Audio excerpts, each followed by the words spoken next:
সেটা হলো যে 9 নম্বর পৃষ্ঠায় আপনার আলোচ্য সূচি 3-এ যেটা বলা হয়েছে সেটা যে লাইসেন্স বিহীন চালক কর্তৃক যে চলাচল এ সম্পর্কে যে কথাটা বলা হয়েছে, আমি তো জানতে চাচ্ছি কত লক্ষ লাইসেন্স এখনো আপনি দিতে পারছেন না? কত? এখন যে 3,79,000 মতো আমাদের এখন পেন্ডিং আছে, স্যার। আমরা নতুন অনুমোদন চাচ্ছি আপনার কম করে হলো 7-8 লাখ আপনার লাইসেন্স এখন আপনি দিতে পারেন। স্যার আমার ডাটাবেস থেকে কথা বলবো, দেখতে পারবো না স্যার। আমি এই বিষয়ে প্রতিদিন তথ্য নিচ্ছি স্যার। আমি স্যার গুগল শিটে স্যার কজন পরীক্ষা দিচ্ছে, কজন পাস করছে, কজন টাকা জমা দিচ্ছে স্যার। স্যার এখন বিএসসিতে লাইসেন্সের কাগজ আসতে হয় না স্যার। আপনি আজকে পাস করলে আমি আজকে রেজাল্ট দিই এবং 200 টাকা জমা দিয়ে দেয়। আমি একটু বলি স্যার, স্যার আমি মনে তার তথ্য আপনার আসবেন না, আজকে রেজাল্ট দিয়েছে 200 টাকা জমা দিয়ে দেয়। যেমন যে টাকা জমা দেয় এখন তার মোবাইলে আমি তো লাইসেন্স পাঠা দিচ্ছি স্যার।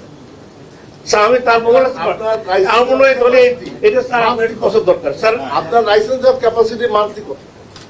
এটাও করেন আপনি মান্থলি স্যার। আমাদের তো ডেইলি কিন্তু 8,000 ডেইলি স্যার 8,000 আমাদের কার্ড ফিল করার আমাদের সক্ষমতা আছে। এখন স্যার যেটা বললাম যে প্রায় 4 লাখের মতো আছে, যেটা বললাম স্যার, এটা আপনার বৈশ্বিক কিছু কারণ 4 লাখ আমার জানার মতো 7-8 লাখ স্যার। আমাদের সব পরিচিত স্যার 4 লাখ পেন্ডিং নাই স্যার। আমার 4 লাখ পেন্ডিং চেয়ারম্যান সাহেবের কার্ড দেওয়ার জন্য আমি যেদিন পরীক্ষা দিচ্ছি স্যার টাকা দিচ্ছে তাৎক্ষণিক তার মোবাইলে স্যার ইরেশন যাচ্ছে স্যার। আমি একটু বলি স্যার, আপনি বলুন স্যার আমার একটা লাইসেন্স পেন্ডিং নাই স্যার, একটা লাইসেন্স পেন্ডিং নাই স্যার আমার কাছে।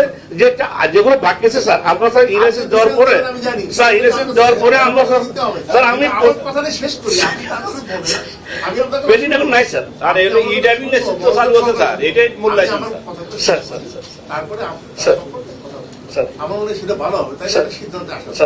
আমি যে কথাগুলো বলছি একটা সব যে অসত্য বলছি যে এই সেক্টরে আমি 53 বছর 1-2 বছর না, সুতরাং এই সম্পর্কে আমার একটা ধারণা তো আছে। এবং এই যে এই সমস্ত বিষয়গুলো তৈরি অনেক কিছু আমার আছে। আইনটা এই যে বিআরটি তৈরি ওইটা আমার হাতে, মানে আপনার এগ্রিমেন্টে এরশাদ সাহেবের সময় আমার হাতের এগ্রিমেন্ট দেখা, সেই এগ্রিমেন্টের ভিত্তিতে বিআরটি আছে। সুতরাং এই সম্পর্কে আমার তো একটা ধারণা আছে।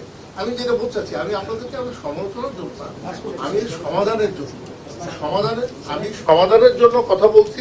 আমি সমালোচনা করা বা আপনাদের এই ব্যাপারে আপনাদের ত্রুটির কথা বলছি না, এগুলোকে করতে হবে। তা না হলে আপনি এই যে যেটা মাননীয় মন্ত্রী বলেন এবং চমৎকার ভাবে বলেছেন, এবং আমি দেখছি মাননীয় প্রধানমন্ত্রীও কিন্তু এই কথাগুলো বিশেষ করে ড্রাইভারদের সম্পর্কে তিনি যে সংবেদনশীল, এই কয়েকদিন আগে বোধহয় গতকালকে না পরশু লাস্ট অধিবেশনের আগে বোধহয় এই বক্তব্য করছিলেন যে